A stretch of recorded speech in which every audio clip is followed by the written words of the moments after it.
Good morning, children. Fourth class. How are you? आप लोग कैसे हैं बच्चों? आज अपनी ऑनलाइन क्लासेस का दूसरा दिन है बेटा। फोर्थ क्लास के चिल्ड्रन, अपन ने ईवीएस का फर्स्ट चैप्टर स्टार्ट कर दिया था, फैमिली रिलेशन।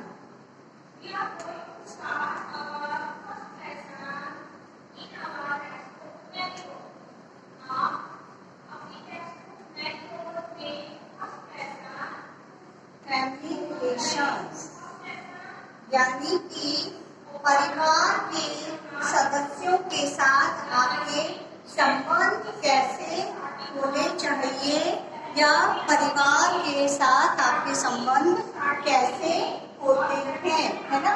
फैमिली रिलेशन, परिवार के साथ आपके संबंध। फैमिली वर्ड्स का मीनिंग आपको पता है। परिवार क्या होता है? परिवार, family is the group of person that live together, they share their Joy, sorrow and each things which each other, है ना। परिवार क्या होता है? परिवार वो होता है जिसमें सभी सदस्य मिलजुल कर एक साथ रहते हैं, एक छत के नीचे रहते हैं, अपने सुख दुख खुशी गम सब एक साथ शेयर करते हैं, मिलजुल कर रहते हैं और क्या करते हैं? अपने कामों का एक दूसरे के कामों में मदद करते हैं, हेल्प करते हैं।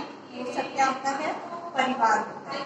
The word family most often refers to a group of parents and children who live together.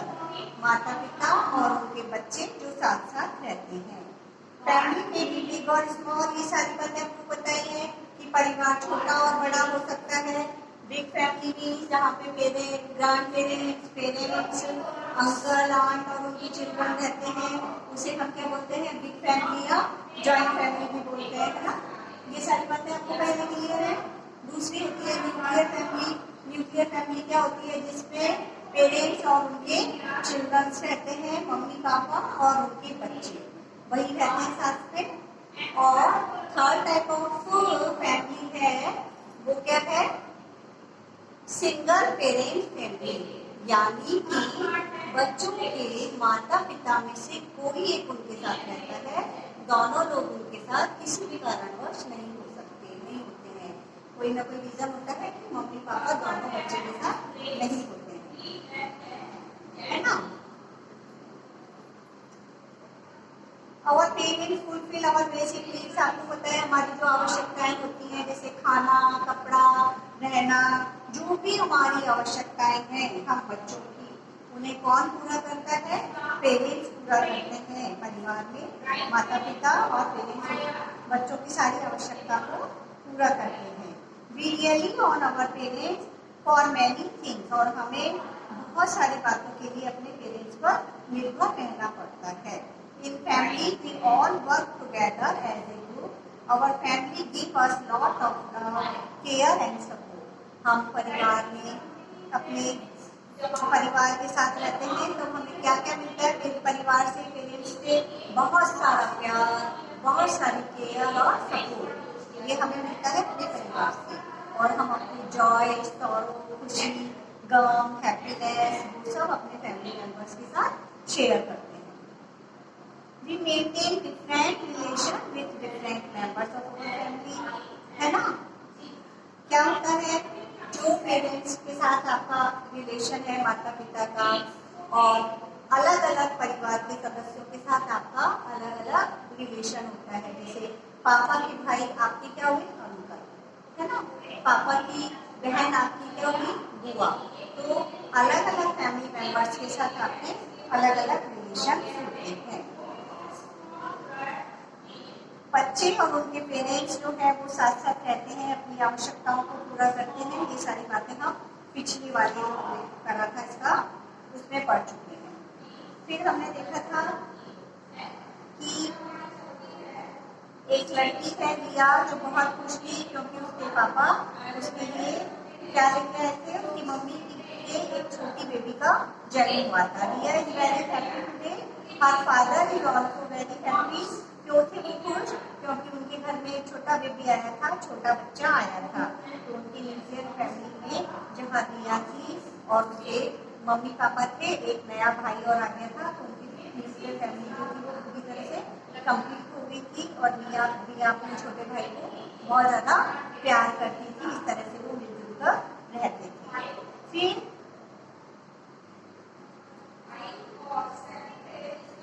before marriage, Diya's mother lived in a big family. She had 2 sisters and 2 brothers. She lived with her relatives in a house called Koti. दिया की mummy जब उनकी शादी नहीं हुई थी तो उससे पहले वो जब नाना नानी के घर में रहती थी तो बड़ी फैमिली थी उनकी, बिग फैमिली थी। उसमें भाई बहन, 2 भाई 2 बहनें और वो सब मिलकर एक साथ रहते थे। और वो बड़े से घर को क्या बोलते थे? कोठी कहते थे, है ना। दिया के जो पेरेंट्स थे, ग्रैंड पेरेंट्स, वो दिल्ली में रहते थे और उनके अंकल थे, उनका 2 अंकल थे उसके, और वो उनके दादाजी के साथ रहते थे। उसके यंगर ब्रदर, यंगर अंकल यानी चाचा और ताऊ जी, है ना। द एल्डर अंकल मीन्स ताऊ जी। और उनके भी बच्चे थे, 2 बच्चे थे उनके अंकल के, सौरभ और all of them live together in a big house. Such is a joint family. वो क्या थी? joint family थी। जब when Riya's aunt Rajesh uncle's wife gave birth to a child, all her relatives come to attend the naming ceremony of the child. They ate delicious food and enjoyed with others. They also gave blessings and love to the child. देखो, जब दिया की चाची के छोटा baby हुआ, बच्चा हुआ, तब उस बच्चे का naming function, naming ceremony means नामकरण संस्कार। जब उसका नामकरण संस्कार हुआ तो उसमें परिवार के बहुत सारे लोग आए, उनको बुलाया गया। उन सब ने मिलकर डिलीशियस मतलब स्वादिष्ट खाना खाया और आपस में एंजॉय किया, हंसे खेले मस्ती की, है ना। They also give blessing and love to the child. और उन्होंने क्या किया? छोटे बच्चे को आशीर्वाद दिया, गिफ्ट दी और उसको बहुत सारा प्यार दिया। During the summer vacation, Diya usually visits her grandparents' house. She really enjoyed staying together with her cousin. Summer vacation में, गर्मियों की छुट्टी में दिया अपने ग्रैंड पेरेंट्स के पास, अपने दादा दादी के पास जाती थी और वहाँ पर वो सबके साथ मिलकर, क्योंकि वो जॉइंट फैमिली थी, वहाँ पर उसके चाचा चाची के बच्चे थे, करीजी ताऊ जी के बच्चे थे, बहुत सारा बड़ा परिवार था। उनके साथ मजे करती थी, मस्ती करती थी, खेलती थी और एंजॉय करती थी। She remains to touch with her relative. She writes letters and send emails and cards on important occasions. She also chats with them on telephone and computer. अब जब फिर वो वहाँ से आ जाती थी, अपने घर से जाके समर वेकेशन बिता के, तब भी वो उनके साथ टच में रहती थी। तो कैसे रहती थी उनके साथ टच में? लेटर्स लिखती थी, ईमेल भेजती थी, मोबाइल पे बात कर लेती थी। बहुत सारे साधन है आजकल तो आपस में बात करने के, कुछ करने के, तो इस तरह से वो उनके साथ हमेशा टच में रहती थी। In today's busy life, most of the people do not have time for their relatives and friends. लेकिन आजकल की जो जिंदगी है उसमें लोगों के पास अपने इतनी बिजी लाइफ हो गई है, ऑफिस जाना, फिर घर आना, शेड्यूल ऑफिस है, फिर घर आके सारे काम करना, ये सारी बातें, और बच्चों के लिए पढ़ाई का इतना ज़्यादा बोझ होता है कि उनके पास टाइम नहीं मिलता है स्कूल से आना, फिर होमवर्क करना, ये सारी बातें। तो सभी लोग आजकल बहुत ज़्यादा बिजी हो गए, तो उनके पास एक दूसरे के लिए, फ्रेंड्स के लिए और रिलेटिव्स के लिए टाइम कम पड़ने लगता है, समय की कमी हो जाती है। Family get together and festivals bring family members close to one another. परिवार में जब कोई फैमिली फंक्शन होता है, फेस्टिवल होता है, कोई त्यौहार मनाया जाता है या कोई ऐसी सेरेमनी होती है, शादी वादी होती है, बर्थडे पार्टी होती है, तभी सभी लोग आपस में मिलजुल पाते हैं। Family members close to one another, एक दूसरे के साथ आपस में मिलते हैं। They strength the bond among हैं। और देखो जब परिवार के सब सदस्य आपस में मिलते हैं तो उनके बीच में एक तरह की बॉन्डिंग होती है, वो एक दूसरे को स्ट्रेंथ देते हैं, ताकत प्रदान करते हैं।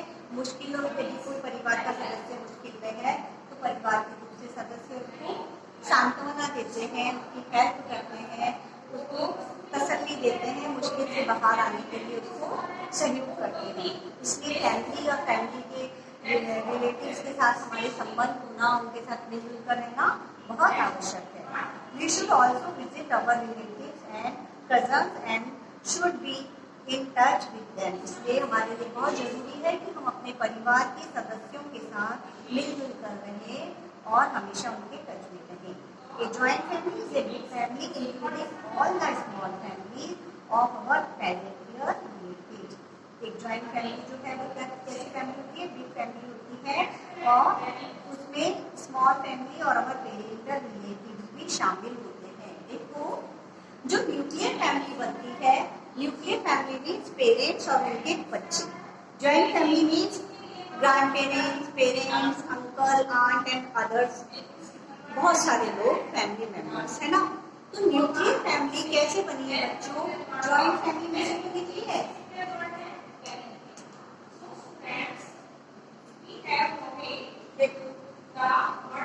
है ना, ये तो एक जॉइंट फैमिली, उसमें सारे लोग रहते हैं, दादा दादी, अंकल आंटी, पापा मम्मी। अब मान लीजिए आपके पेरेंट्स को जॉब के सिलसिले में गांव से शहर में आना पड़ गया, तो क्या हुआ?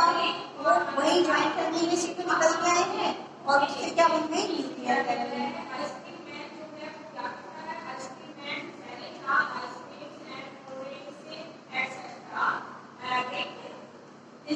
अच्छी समझ में है कि वो वहीं से तो निकल के आ गए, दादा दादी का साथ उनको छोड़ना पड़ गया और वहां से छोड़ के वो आ गए शहर में आ गए। अब शहर में आके उन्होंने मकान लिया, आप अलग से रह रहे हैं, आप लोगों को साथ लेके आए, पढ़ाई लिखाई करानी है, तो वो जॉइंट फैमिली में से भी निकल के आ गए न्यूक्लियर फैमिली। तो न्यूक्लियर फैमिली बनती किससे है? जॉइंट फैमिली से ही बनती है, क्योंकि परिस्थिति के कारण, आवश्यकताओं के कारण आजकल ऐसा होने लगा है कि मनुष्य लोगों को जॉइंट फैमिली से निकलकर अपने न्यूक्लियर फैमिली में आना पड़ता है। अपने अपने फायदे और नुकसान होंगे। जॉइंट फैमिली में भी, न्यूक्लियर फैमिली में भी। जॉइंट फैमिली में क्या होता है? सब एक साथ मिलजुल कर रहते हैं, किसी को दुख आवश्यकता है, सबका बंटवारा हो जाता है, काम का बंटवारा हो जाता है, एक दूसरे की हेल्प कर देते हैं। और न्यूक्लियर फैमिली में क्या होता है? केवल पेरेंट्स होते हैं, उनके बच्चे होते हैं, तो उनको यदि कोई मुश्किल आती है तो उसका सामना खुद से ही करना होता है। बच्चों के साथ यदि कोई प्रॉब्लम है तो पेरेंट्स को सॉर्ट आउट करनी होती है ना। लेकिन नुकसान क्या है जॉइंट फैमिली और न्यूक्लियर फैमिली में? जॉइंट फैमिली में इतने सारे लोग होते हैं तो कोई जरूरी नहीं है सभी के विचार में है। कभी कभी ऐसा हो जाता है विचारों में मतभेद हो जाता है, तो आपस में थोड़ी सी मिसअंडरस्टैंडिंग हो सकती है, मतभेद हो सकते हैं, थोड़ा सा झगड़ा वगड़ा हो सकता है। लेकिन वो सब क्या होता है? यदि हम बैठ के किसी प्रॉब्लम का सॉल्यूशन करें, मिलकर समस्या का समाधान करें, तो वो समाधान भी उस बात का हो जाता है। ये जॉइंट फैमिली और न्यूक्लियर फैमिली में आपने क्या देखा? इसके फायदे क्या है? नुकसान तो हमने देख लिया कि पेरेंट्स को अकेले अकेले सारी मुश्किलों का सामना करना पड़ता है, बच्चों को संभालना, ऑफिस जा रहे हैं तो उनके लिए क्रेच की व्यवस्था करना, बहुत सारी प्रॉब्लम है। और फायदा क्या होता है कि बच्चे अपने माता पिता के साथ रहते हैं, तो बच्चों के और माता पिता के बीच में आपस में जो तालमेल है, अंडरस्टैंडिंग है, वो ज़्यादा अच्छी हो जाती है, बॉन्डिंग ज़्यादा अच्छी हो जाती है। वो अपने बच्चों को अच्छे से समझ पाते हैं और बच्चे अपने पेरेंट्स के साथ अपनी प्रॉब्लम इंटरेक्ट कर सकते हैं। तो बच्चों आज ये वाला चैप्टर पूरा अच्छे से हमारा कंप्लीट हो गया है। Chapter 1 family relation.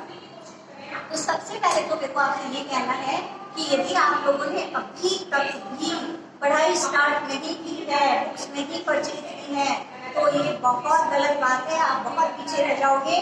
और क्योंकि पढ़ाई हमें अब इसी तरह से करनी है, क्लासरूम टीचिंग में बहुत टाइम है, अभी कम से कम 1 महीना हमारी क्लासरूम टीचिंग नहीं हो पाएगी।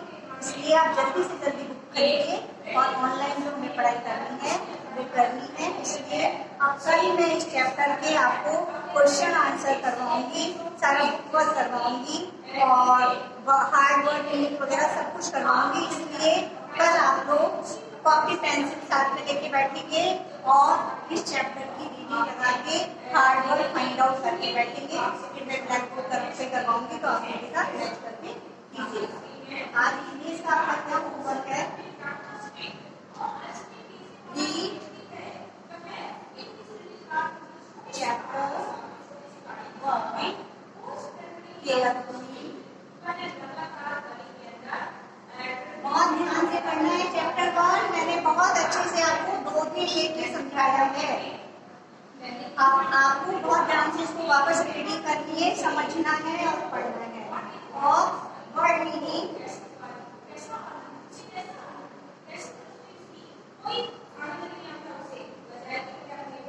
वर्ड मीनिंग फाइंड आउट करने हैं। वर्ड मीनिंग देखने का मैंने आपको तरीका बताया हुआ है। डिक्शनरी में वर्ड को देखना, उसका मीनिंग देखना और उसका इंग्लिश टू इंग्लिश मीनिंग लिख के रखना रफ कॉपी में। कल जब मैं आपको क्लास में करवाऊंगी, आपको फेयर कॉपी में सुंदर तरीके से सारा काम करना है, जैसे हम क्लासरूम में करवाते हैं। पूरा काम मैं ब्लैक बोर्ड पे करवाऊंगी और आपको सारा कुछ अपना ब्लैक बोर्ड पे तैयार करके रखना है। ब्लैक बोर्ड से कॉपी डाउन करना है अपनी कॉपी में। चैप्टर 1 डेट वगैरह हमारा पढ़ने का तरीका है बिल्कुल उसी तरीके। इसलिए आप लोग बहुत जल्दी से किताबें वगैरह, बुक्स वगैरह खरीद लीजिए, कॉपी वगैरह लेके आइए। अच्छे से रहिए, स्वस्थ रहिए, कोविड-19 के नियमों का पालन करते रहिए। और देखो, अभी मैंने तुम्हें फैमिली रिलेशन बताया है, इसमें मैंने कहा था कि परिवार के सदस्यों से मिलते जुलते रहना चाहिए। ये बात सही है, बट अभी जो हमारे कोरोना का पीरियड चल रहा है उसमें हमें क्या करना है? सोशल डिस्टेंसिंग बना के रखनी है। तो अभी हमें किसी के घर नहीं जाना है। बर्थडे पार्टी या मैरिज फंक्शन वगैरह में भी हमें बहुत जरूरी हो तभी जाना है, नहीं जाना है। और यदि हमें कहीं घर से बाहर जाना भी है तो क्या करके जाना है? मास्क यूज करना है, सोशल डिस्टेंसिंग हमेशा बनाए रखनी है। और कोरोना के जो भी नियम है, आपको पता है, बार बार हाथ धोना, ये सारी बातें, इनका बहुत केयरफुली आपको ध्यान रखना है। इस बात में बिल्कुल भी नेगलिजेंसी मत करना कि चलो मजे से छुट्टियां हैं, अपने तो कोई दिक्कत नहीं है, मस्ती करें और इधर उधर जाएं। बिल्कुल नहीं, आपको ध्यान रखना है। ये सारा जो भी चल रहा है वो इसलिए है आप लोगों की सुरक्षा के लिए। थैंक यू, ध्यान रखना अपना, कल मिलते हैं, बाय।